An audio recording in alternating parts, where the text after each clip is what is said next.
We had a nice simple garden plan. We had little beds, we had little rows, and then I got out of hand. Embrace the chaos. Having a basic plan is good. Knowing when to plant certain things, roughly, that gives you a better chance of success. But it doesn't guarantee anything. You can have it all laid out, you can have timing exactly right, and you can figure the number of days it would take for things to grow in your raised bed. That way you can plan for your second round, but then it doesn't necessarily go the way you want it to. And while you're waiting for the cabbage, the carrots got too warm under the plastic in the winter, and they're going to seed.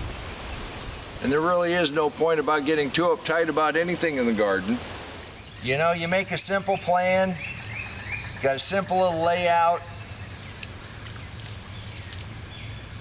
and on top of it, you get an inch of rain an hour. Embrace the chaos. You know, that's one of the reasons I don't mark things, is that way I'm not disappointed when something doesn't come up, and I can always come back behind and plant more. And by letting things go to seed, we get free volunteers all the time. Here's a prime example of the chaos that just happens in your garden. We had amaranth over here, and this is where it must have dropped some seeds, but we got a real big patch of amaranth coming up right here. But we also have some cilantro. Remember, it's okay to embrace the chaos. Over here, we had potatoes growing last year. Bull's got some, we got some. I guess I missed some because we got some volunteer potatoes coming up. It's gonna be interesting to see what we have underneath there here in a little bit. It took us a little while to transition from a traditional garden where everything was nice and neat, trying to keep all the weeds down, to the deep mulch.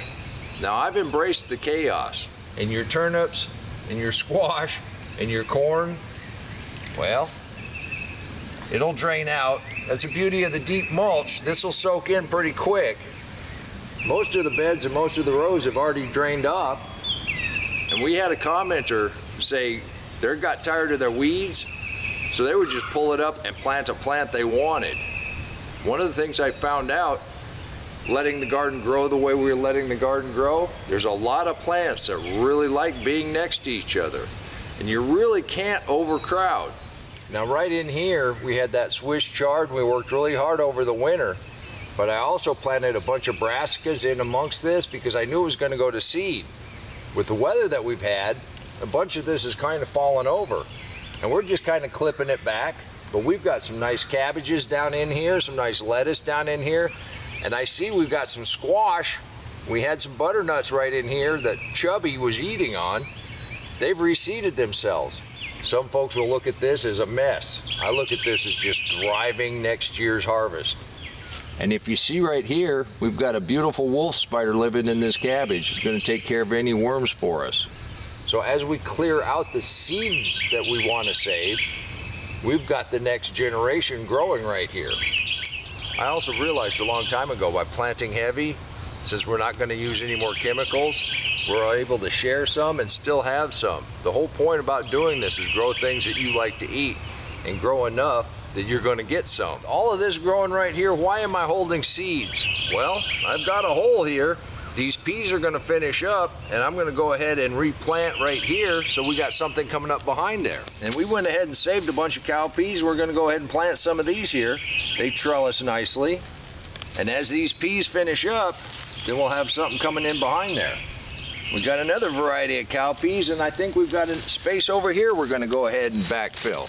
Our first baby tomatoes are doing really, really good.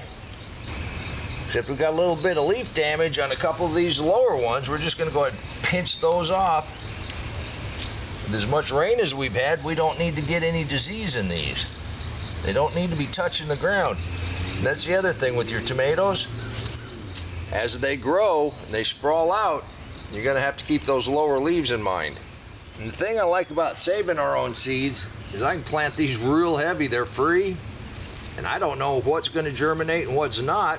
And if we get a bunch germinating, well, then we got a bunch. And I'm fixing to have more of a chaos garden than I've ever had before. Once these sweet potatoes kick in, this entire area is gonna be covered in vines. And as these cabbages finish up, these peppers are gonna really start kicking in. And I already got a nice banana pepper right here. I think I'm gonna take that to the house. It's okay to embrace the chaos. You can have a basic plan, and that's fine. But the minute you get an inch an hour of rain, or you get a late frost, or you get some critter that comes in and decides they're gonna eat what you wanted to plant, the plan goes out the window. Yeah, that rain's here.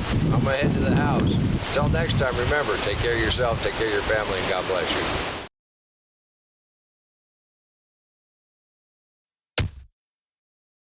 Come on, let's plant. Let's go plant garden.